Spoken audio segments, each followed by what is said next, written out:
have been on a massive decluttering kick lately. Decluttering is one of my favorite hobbies, if that's a hobby. I really just think less stuff, less stress.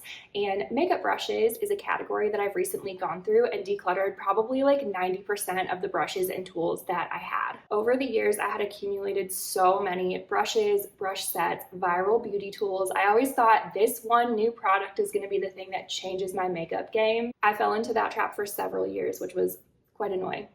But now, having decluttered dozens and dozens and dozens of brushes and tools, I have a really good idea of what actually makes a difference in your makeup and your routine versus what just kind of takes up space and was trendy and viral for a moment. So today I wanted to share the tools that have survived my declutter that I have either used for a really long time or that I got recently and will continue to use because I intentionally bought them to replace gaps in my routine or some of the brushes and tools that I knew I was decluttering. So hopefully you can learn through my mistakes and my trial and error will help to save you some money.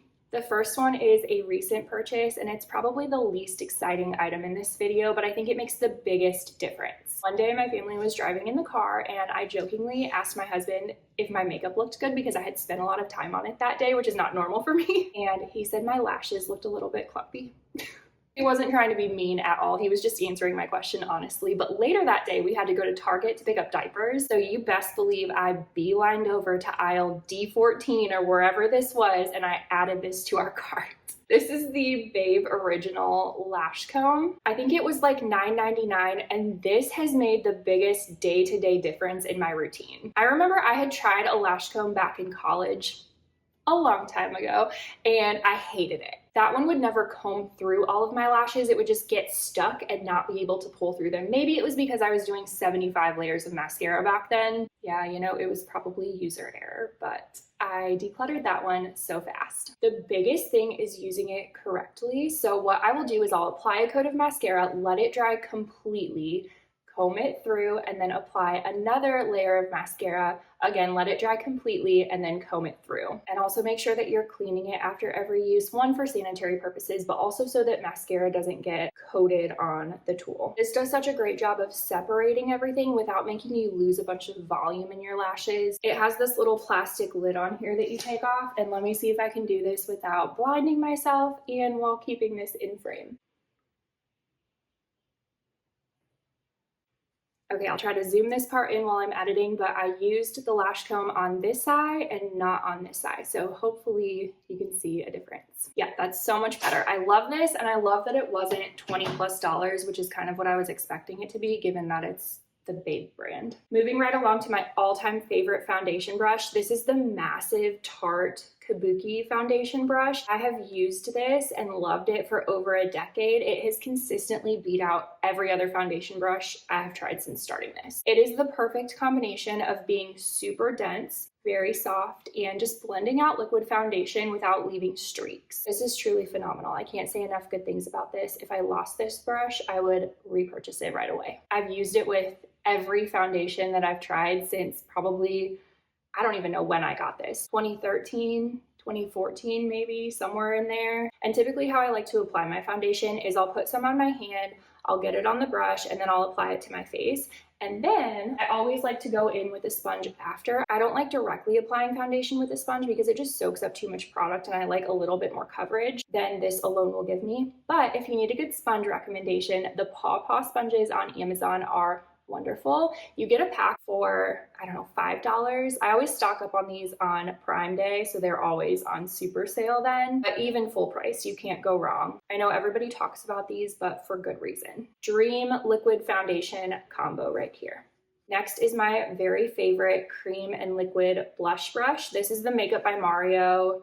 Is this the F1 or the F4? This is the F1. I feel like most people talk about the F4, which is also really good, but not quite good enough that I wanted to include it in this video. This brush though, the F1, is a 10 out of 10. It again has that perfect combination of being really soft but really dense. It picks up just the right amount of product so it doesn't look like you are applying a pound of blush onto your face, and it diffuses it and blends it really softly and easily. This is a brush where I feel like truly if you like cream or liquid blushes, you can't go wrong with this. I don't know who would not like this brush. It's so good. And then this side is really good for either blending concealer under your eyes or using a cream bronzer to contour your nose or bring a cream bronzer up into your eyelid. So we love a dual purpose brush around here. Save some space. Speaking of dual brushes, I have two more. This one is a recent find. This is from the Real Techniques and Kelli collaboration. I have loved Makeup by Kelli for years. I've learned so much from her, and so I was really excited when she came out with a brush set. So if anyone is interested in those and wants a review, let me know. I'd be happy to do that. Her brush sets replaced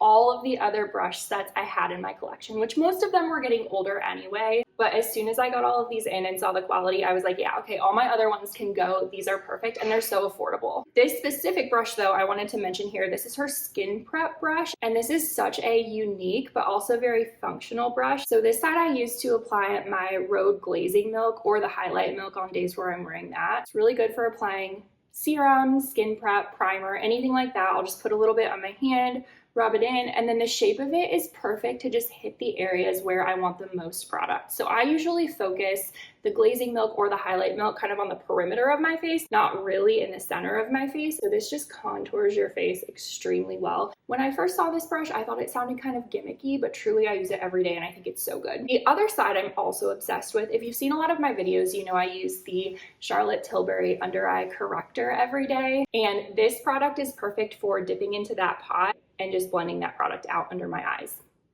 Love, love this brush. All right, next I should have done this after the Makeup by Mario F1 brush because it's another blush brush, but this one is for powder. This is the Hourglass number 15 brush. The reason that I love this so much is because it's very dense, but also fluffy enough that it's not picking up too much product, and it's small. So compared to the F1, this one's a little bit smaller, skinnier, and shorter.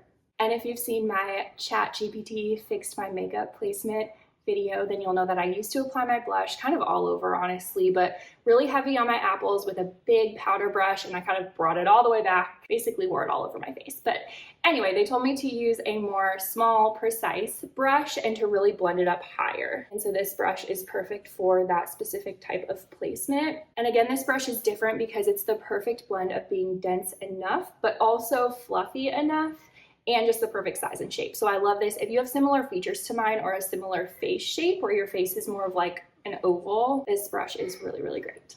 Next is the Tanielle J Liner and Blend double-ended brush. This lip liner brush is really good. It does blend your lip liner out super well. I don't use this every day. I probably should to blend my liner better, but it just seems like an extra step.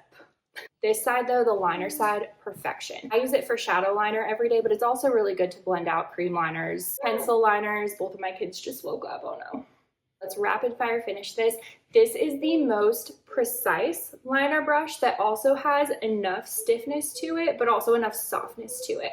That combination is so hard to find. I've tried dozens of liner brushes out there, and they're either too stiff, where it's almost painful to apply them, or they're too soft, so it doesn't make the liner go on precise enough, or they're too thick for me. I always want a very thin line that's almost undetectable. And this one is the brush that I have been looking for since I started wearing shadow liner. It's so good. Okay, last, everyone on earth has talked about this product, so I'm not gonna go too far into it, but this is the Shiseido eyelash curler.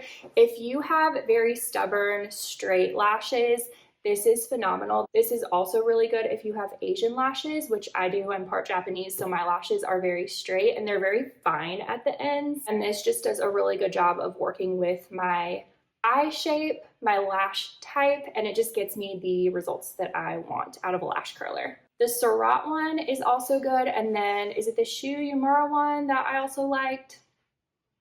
I think so.